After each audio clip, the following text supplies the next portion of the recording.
son materiales procedentes de unas excavaciones antiguas.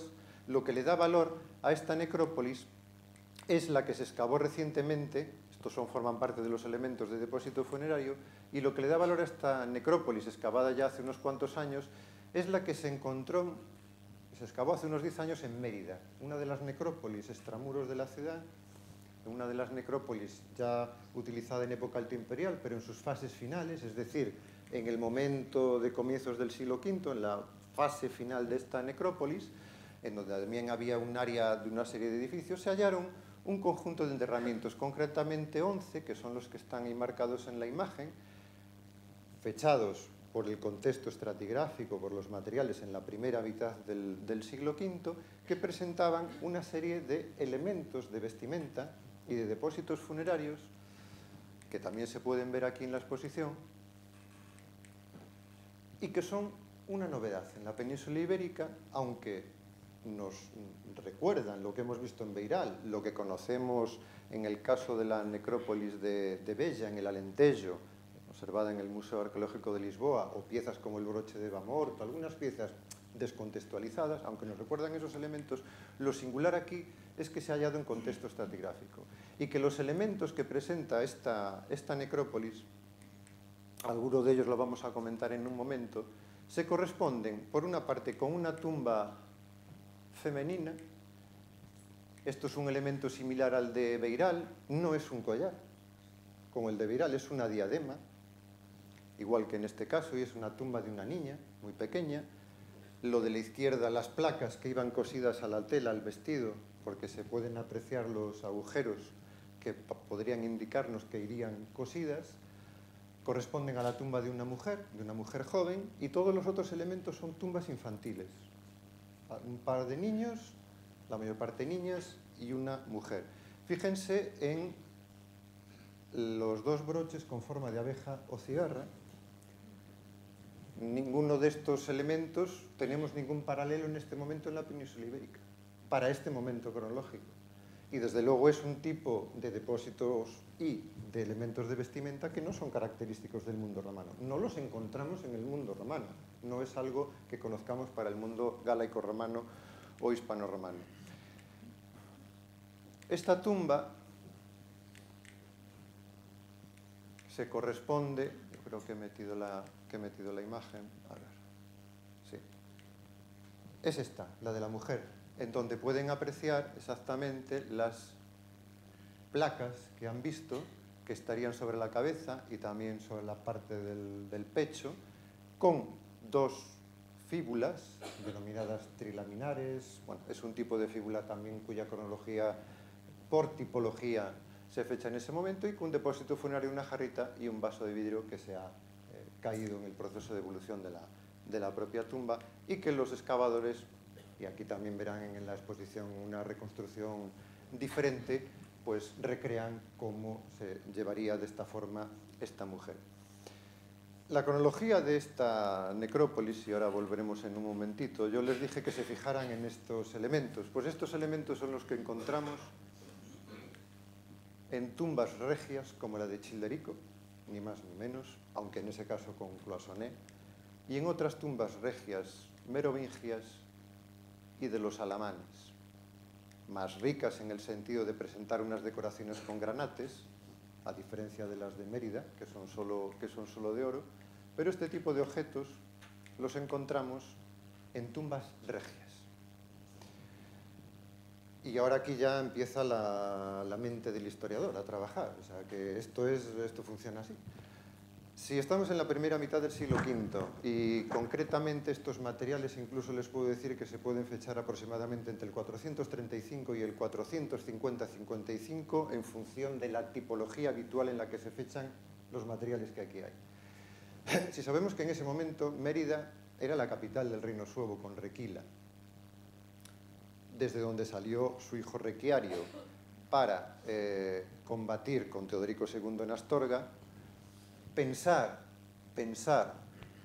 que esta área funeraria, que ocupa una posición muy singular en la necrópolis altomedieval, pudiera estar relacionada, o que en esa área funeraria pudieran estar enterrados, inhumados, individuos próximos a la élite dirigente sueva no es muy descabellado. Que pueda ser una princesa sueva, que pueda ser la hija de Requila, que pueda ser la mujer de Requila, ahí vamos al terreno de la especulación. Pero sí, es indudable que en ese momento había un área funeraria ciertamente privilegiada por la posición que ocupa y por los materiales que en ella hay, que se corresponden con necrópolis similares de carácter regio en otros ámbitos, que podría hacernos pensar que podría estar relacionado con elementos pertenecientes a la élite dirigente sueva. Como hipótesis bastante plausible, porque también hay algún otro investigador que ya está hablando en este sentido. Al comienzo les indicaba que el mundo bárbaro, el estudio del mundo bárbaro y también de los suevos, como el de los godos, se ha relacionado generalmente con las cuestiones de etnicidad, con esa idea de grupos homogéneos que se mueven a lo largo de los siglos y que no se mezclan con otros y que tendrían un componente étnico muy importante. Y eso está mezclado con las cuestiones de identidad. Identidad y etnicidad es hoy una dicotomía, es hoy una relación completamente obsoleta y superada, porque la humanidad es mestiza desde la prehistoria hasta nuestros días. No encontramos grupos homogéneos porque es nuestra dinámica como seres humanos. Lo que pasa es que en determinados momentos historiográficos se ha incidido por cuestiones de contexto político a justificar determinadas necesidades de expansión territorial o de identidad, etcétera, etcétera. Esta identidad, ¿la poseían o no la poseían?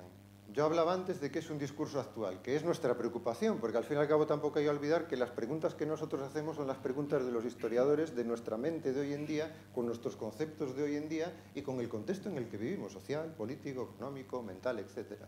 ¿Se preocupaban los bárbaros por las cuestiones de identidad? Es una pregunta pertinente que podemos hacer. En el norte de África, en la Basílica de Annaba, en Túnez, en una catedral arriana, la fase arriana de los vándalos, hay una lápida funeraria de una individua que se dice Ermengon Suaba, con la B, además, con la grafía B. Es del 474. Y si se fijan, no es una cuestión de entender o de epigrafía, ni mucho menos, si se fijan, el tamaño de las letras de estas 5 líneas es muy diferente al de la final.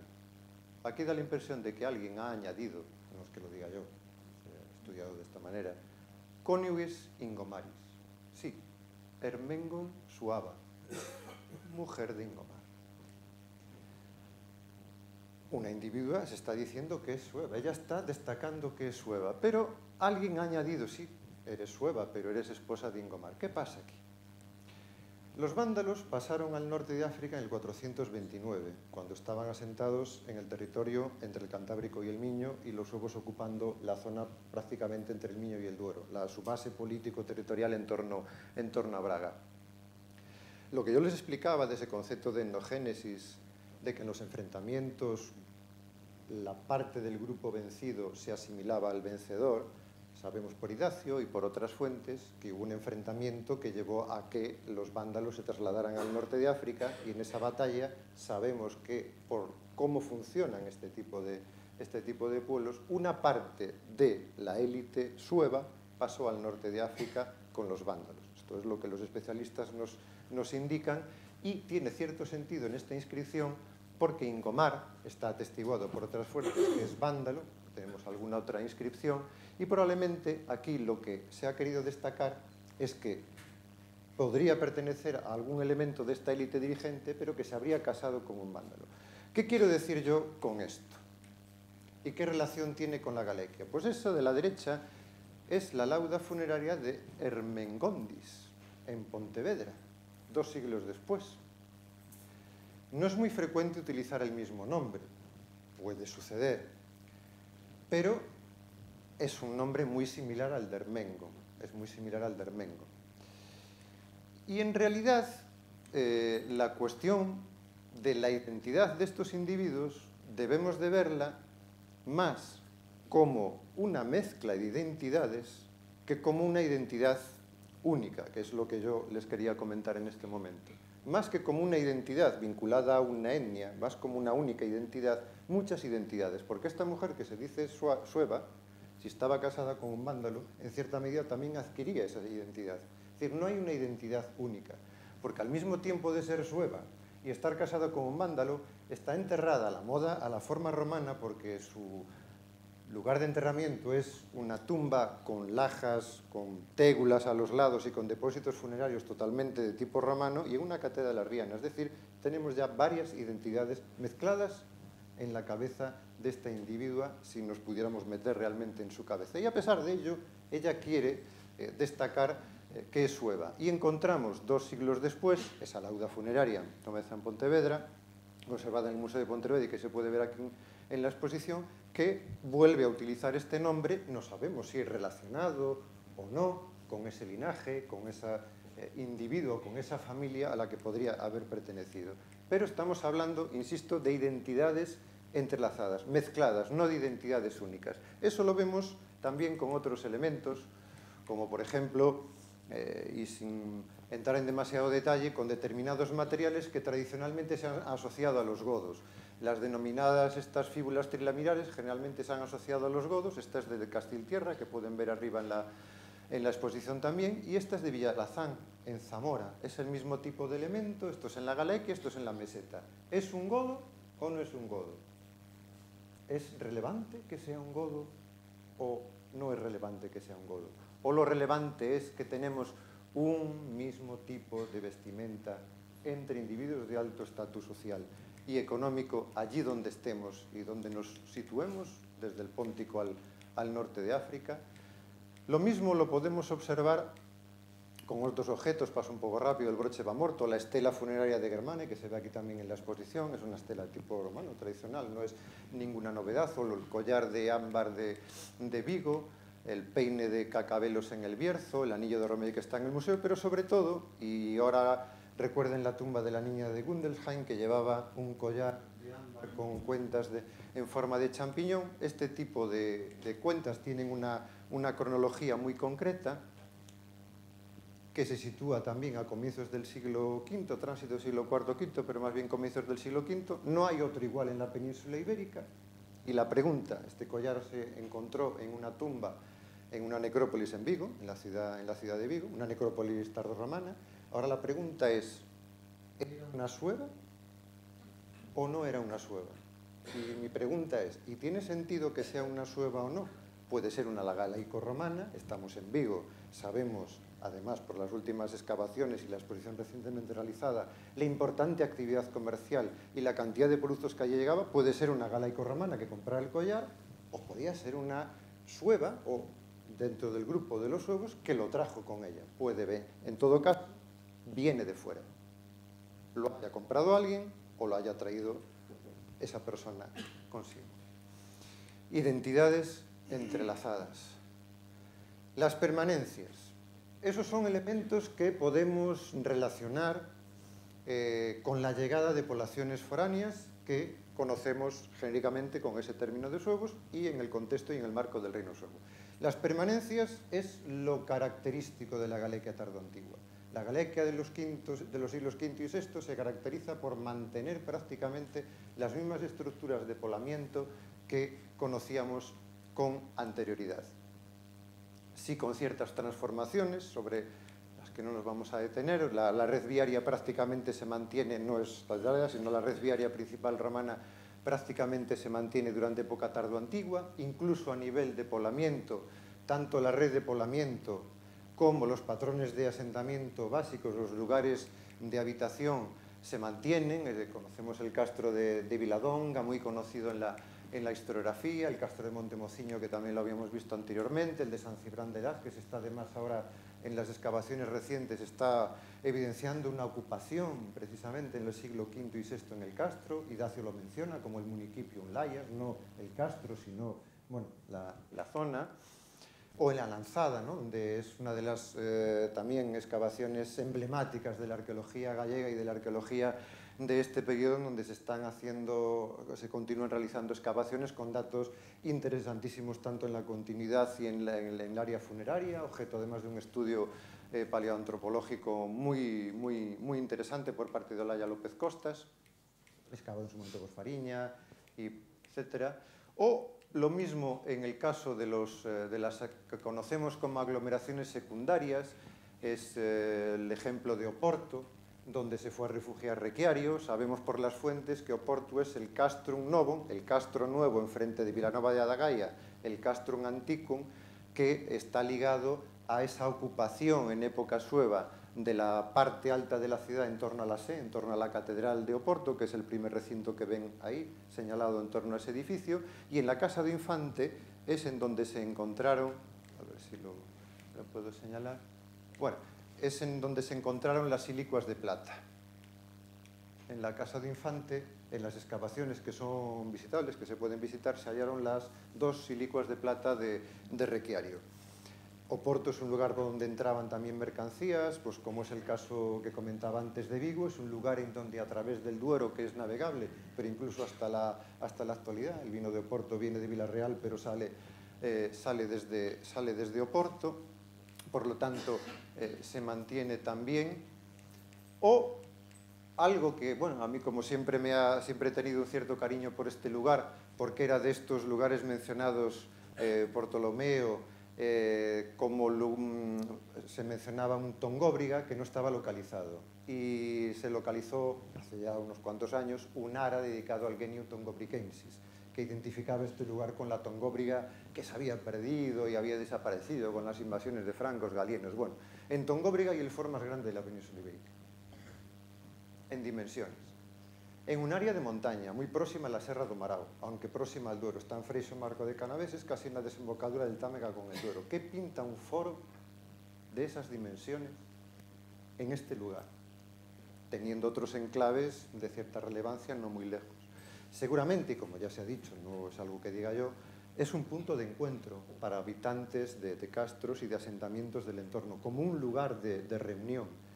Y es muy característico de Roma el querer impresionar, impactar. No hay ciudades más exuberantes romanas que las de Oriente, porque lo que se trata es de impresionar.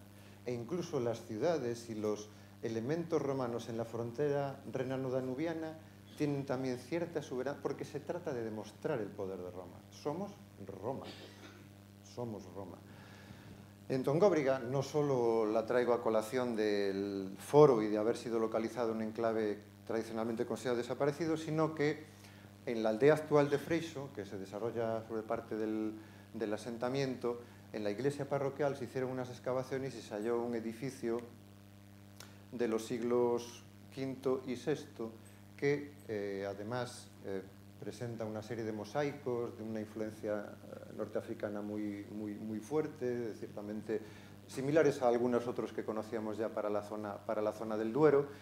Y es que Tongóbriga es una de las parroquias mencionadas en el parroquial suevo, en el conocido como parroquial suevo, mencionada en el siglo VI. Es decir, que aquí tenemos, por eso pongo excepción o paradigma, tenemos una evolución, ¿no? Podemos seguir una secuencia prácticamente desde el siglo I hasta el siglo VI de cómo iría evolucionando un asentamiento de este tipo. Lo mismo en los ámbitos urbanos, podríamos hablar de Braga, he traído el caso de Lugo, cómo la ciudad se transforma lógicamente a partir del siglo V, la ciudad del siglo V y VI no es la ciudad romana, no funcionan los esquemas de la ciudad romana, la ortogonalidad y los elementos característicos y definitorios de la misma van dejando de tener sentido. El foro, ciertas funciones, ciertos elementos cambian y sobre todo es la catedral, el complejo episcopal, el que progresivamente va a generar tanto una actividad constructiva como a dinamizar también en cierta medida la vida de la ciudad. Y es precisamente, y terminaré ya con esta parte, la cristianización, por una parte, un elemento de continuidad, porque no es nueva, la cristianización no llega con los huevos, ya estaba antes, pero es en el periodo entre los siglos V y VI en el que hay un desarrollo notable y en donde cambian ciertas cosas características de ese momento de la sociedad galaico-romana. Por lo tanto, mientras que es un elemento de cierta continuidad, también es un elemento de cambio y de transformación. Es en realidad como un elemento vehicular, una correa de transmisión de cambios, la cristianización.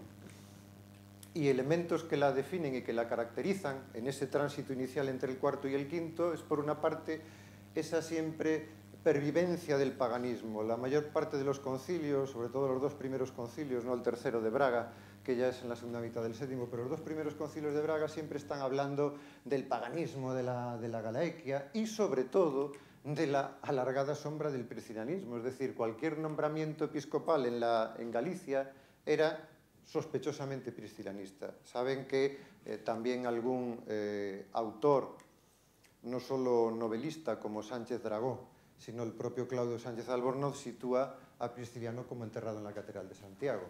Esto ha sido publicado ya también y ha sido debatido en algunos congresos. Pero esa sombra, es cierto que esa sombra de priscilianismo, porque como él fue ejecutado en Tréveris y los textos nos dicen que su cuerpo fue traído a Galicia, pues hay esa relación con eso, ¿no? No sé si ahora va bien este. Y precisamente esa disputa del priscilianismo, que es el texto que tienen en la imagen, dio lugar a un intercambio de cartas entre Orosio, en galaico, y el propio Agustín en el norte de África, ¿no? Sobre la cuestión o el tema priscilianista, que eran simplemente desviaciones de interpretación de la doctrina, eran versiones heterodoxas de la ortodoxia, eran cuestiones que hoy en día nos parecerían muy básicas y fundamentales. En la imagen ven, arriba es el Santa Eulalia de Bóveda, con todas las problemáticas que plantea, si era un infeo pagano, el agua es un elemento que también está presente en Santa Marina de Aguas Santas, una antigua Pedra Formosa, aunque los trabajos recientes que se han hecho de datación en el edificio sí fechan una fase en el siglo VI, posterior a su uso como Pedra Formosa, y hay algunas laudas, estas son la de Medeiros, que no se ve en la exposición, pero la de la izquierda de la Catedral de Santiago de Tomeza sí se ve en la exposición, y son estas laudas que denominan como el orante. Entonces también se ha querido ver este símbolo, entre ellos quien les está hablando, como vinculado a estos momentos iniciales en donde había una simbología cristiana como mucho más marcada, a diferencia de lo que veremos posteriormente, es decir, el tránsito al cuarto-quinto, una pervivencia fuerte del paganismo y esa sombra siempre presente del priscilianismo. La red episcopal de la Galaequia se establece inicialmente en el tránsito del cuarto al quinto, con lo que eran las tres capitales político-administrativas, el gran triángulo viario del noroeste, con ejes en Lugo, Braga y Astorga, prácticamente un triángulo entre esos tres enclaves, que son los que vertebraban todo el territorio, y es en la segunda mitad del sexto cuando se crean o aparecen mencionados en los textos otros obispados, como ya es el de Tui, el de Orense, el propio de Oporto, Iria y Flavia, o desaparece Aqua y Flavia, que solo es mencionada por Idacio, solo es Idacio en su crónica que se dice obispo de Chaves.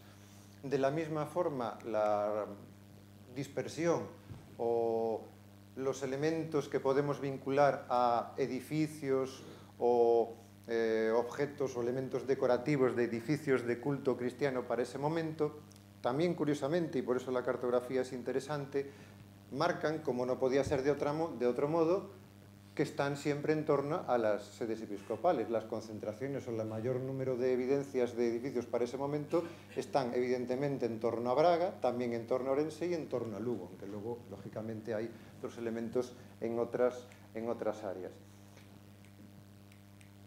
En realidad, cuando hablamos de la cristianización de ese momento, es imposible no hacer referencia a San Martín de Dumio o de Braga, abad obispo de Dumio y obispo de Braga, en lo que nosotros hemos denominado, y también lo verán en la exposición, como el efecto San Martín. El efecto San Martín porque San Martín no se limitó a realizar una actividad evangélica o pastoral en la Galaequia, a una labor de cristianización. Estableció una estrecha alianza con la monarquía sueva. De hecho, Martín de Dumio escribió uno de los primeros speculum, ejemplos, guía de comportamiento moral y ético para el buen gobernante, dedicado al rey suevo Miro, uno de los primeros en Occidente, igual que, dicho entre paréntesis, Egeria que se sitúa en la Galequia, es la primera mujer peregrina a Tierra Santa, en la que hizo, muchos años antes del Códice Calistino, todo un itinerario de su recorrido. Pero en el caso de Martín, no solo esa actividad pastoral, litúrgica, o en el contexto del proceso de cristianización, sino que tuvo una estrecha relación con la monarquía sueva. De hecho, se le conoce como el apóstol de los suevos, con la conversión de Carrerico en torno al 550 al catolicismo, un siglo después de la de Requiario en el 450, y convertidos en este caso por Martín de arrianos a católicos. Carriarico, Charriarico. A Martín, y tuvo una prolífica obra entre la que destacan también su De Correctionis Rusticorum, que es una serie de indicaciones para la corrección de estas prácticas paganas que les comentaba antes. Aquí ven una imagen de una de las copias del texto del De Correctionis Rusticorum, porque algunos elementos que encontramos también en este momento, esta es una de las aras romanas del Castro do Facho, estudiadas por Suárez Otero y que está en el catálogo, aunque no están en la exposición, pero sí una pieza que Suyo conoce muy bien, que es el ara de Súa Torre de Ambía. Es una pieza que no tiene paralelo, o sea, yo no conozco en toda la península ibérica nada parecido. Es un ara romana en la que en una de las caras se fecha en torno al sexto, una inscripción en la que dice que Analso consagra esta ara, consagra el ara en el sexto, dedicado a los cristianos o en honor a los cristianos de ese lugar. Y de nuevo en el tránsito en el 9 o el 10, en otra de las caras del ara. Ver esto y no pensar en San Martín de Dumio y el De Correctionis Rusticorum y en el reutilizar los ídolos, los pagani que son los campesinos, los paganos, son en realidad los del campo, la gente del campo, ¿no? En la mente, en ese concepto, en ese contexto. Inmediatamente te traslada a pensar en San Martín, en el De Correctionis Rusticorum y el utilizar esos elementos, ¿no? Para, ¿no? Reutilizando esos mismos soportes, pero con otro mensaje, con otro símbolo, con otro código distinto para transmitir, ¿no? la creencia cristiana. Y a San Martín se debe, aunque Idacio en su crónica fecha el paso de los Pirineos por las feiras, ya saben que Portugal es el único país del mundo que fecha, o sea, que da los días de la semana en la versión cristiana. Todos los demás es pagano, lunes, martes, miércoles es pagano. Esto es también cosa, aunque se menciona en Idacio y habría, yo no me he metido en eso, pero habría que estudiar en qué copia o versión aparece indicado por Idacio el paso de los Pirineos en feiras, pero esta es la inscripción que está en la iglesia de San Vicente das Infias, en las afueras de Braga, de una remisnuera y recuesquis remismuera, y está fechada en la segunda feria impar. Es decir, hay solo otra en Galicia, otra inscripción también creo del siglo VII, que también fecha en feiras, pero es algo absolutamente excepcional y también es algo que debemos a Martín. Es decir, que, como les comentaba, su actividad o su relevancia no se limita exclusivamente a un papel estrictamente religioso, sino que va mucho más allá y tiene una significación. Las laudas de Stola es otro de estos elementos también que podría haberlo puesto con Benito Viceto, porque es otro de los elementos. Siempre se ha dicho que la laudas de Stola era la Stola sueva, porque durante mucho tiempo todo lo que era del siglo V y VI en la Galequia y en Galicia, pues se vinculaba a los suevos. Pues ahora una iglesia sueva, pues era la Stola sueva, pues era un broche suevo, bueno, es decir, había esta asociación, pero que es lógica y que hay que comprender en los contextos historiográficos de cada momento y cómo también la disciplina que utilizamos va avanzando, trabajando y creando nuevas metodologías que mejoran y nos ayudan a aproximarnos mejor a estos procesos. Pues las laudas de Stola simplemente es un símbolo de la jerarquía. La Stola es la Stola que lleva el diácono, y cuando tenemos al menos 3 cánones de los concilios, la Stola o el horario también se dice, es el que lleva el diácono, ¿no? Es un elemento que está indicando dentro del organigrama eclesiástico una dignidad eclesiástica, una jerarquía, y no es más que eso.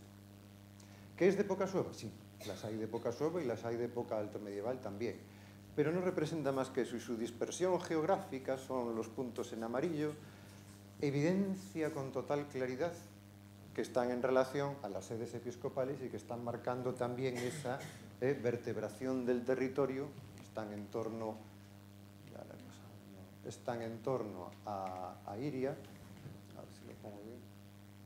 Bueno.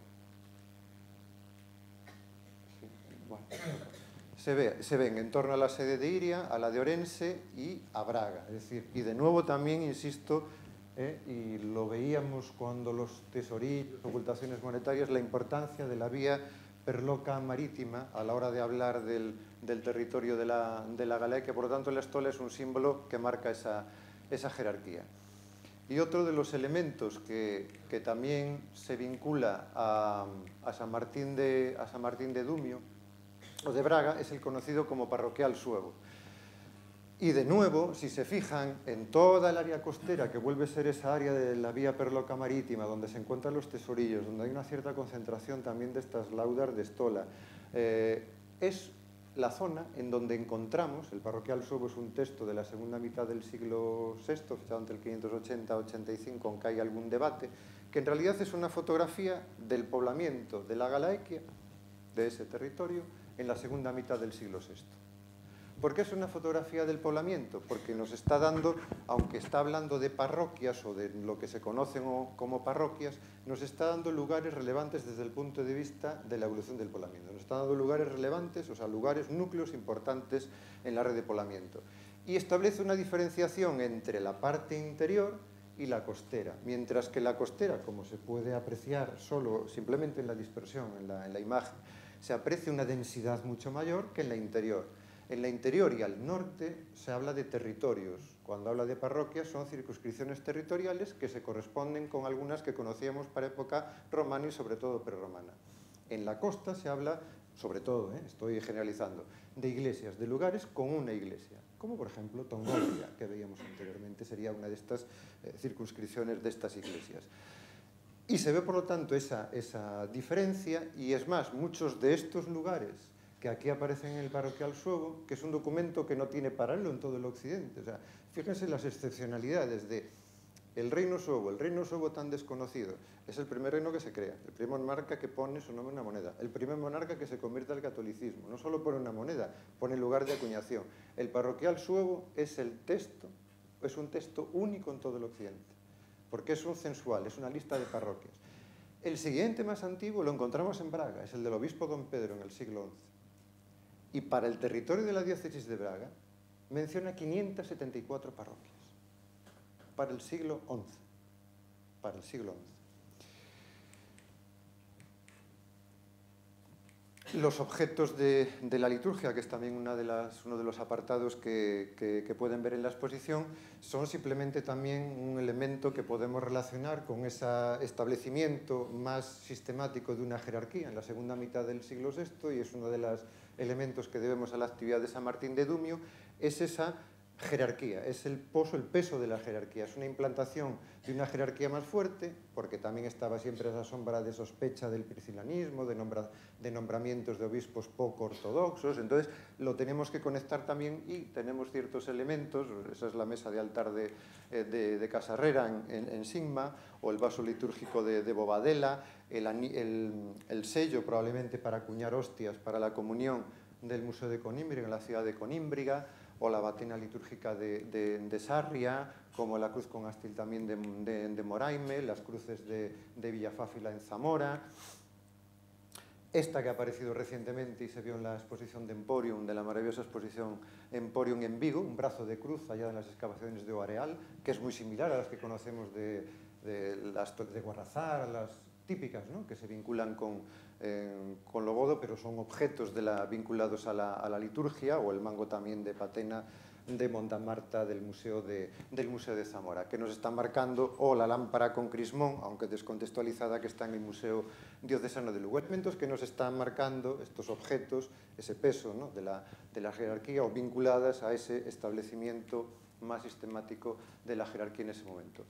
Y vamos terminando. El final, lo que llamo el final precipitado del reino suevo, se produce ya en el 585 con una serie, es lo que nos dice Isidoro, regnum autem soborum deletum in cotis transfertur, o sea, el reino suevo es integrado en el reino godo de Toledo, pasa a ser una provincia más en el 585, a partir de una serie de campañas realizadas por Leovigildo Primero entorna todo lo que es el territorio, generalmente definido por la Galaequia, el reino de los suevos, una serie de campañas, y en el 585 definitivamente se liquida. Pasa a ser una provincia y encontramos en la Galaequia lugares de acuñación monetaria. Fíjense en el mapa de la izquierda y en el de la derecha.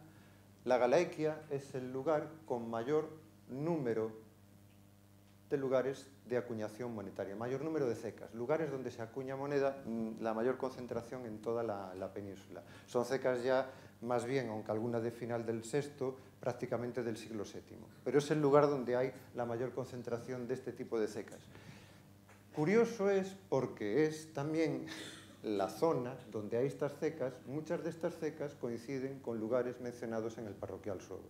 Muchos de estos sitios en donde se acuña moneda, a veces una o dos ejemplares que se conserva, son lugares ya mencionados en el parroquial suevo, en donde hay una iglesia principal. Generalmente, como decía, en la zona costera, en torno a la vía Perloca marítima. Como por ejemplo la de Gueorres, esta es la de Gueorres, en la zona de Valdeorras.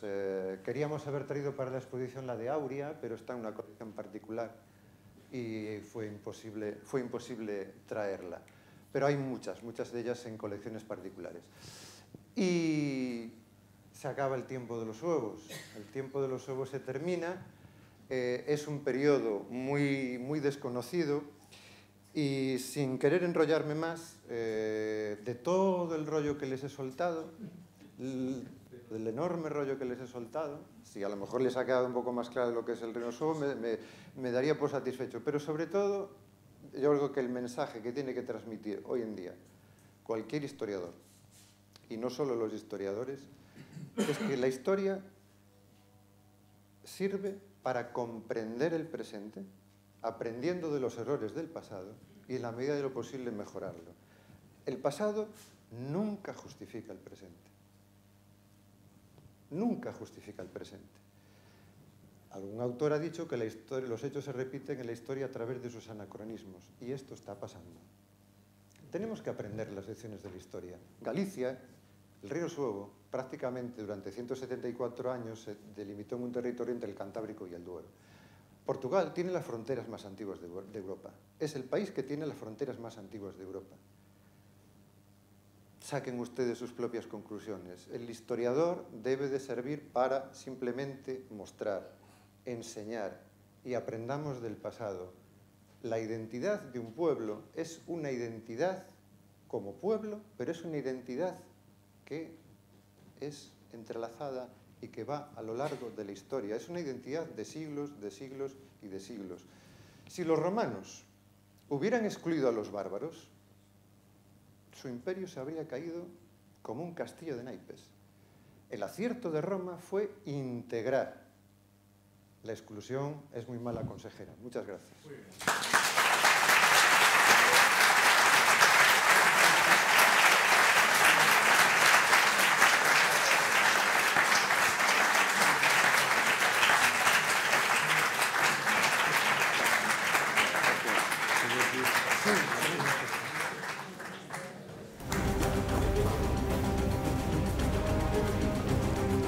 Bueno.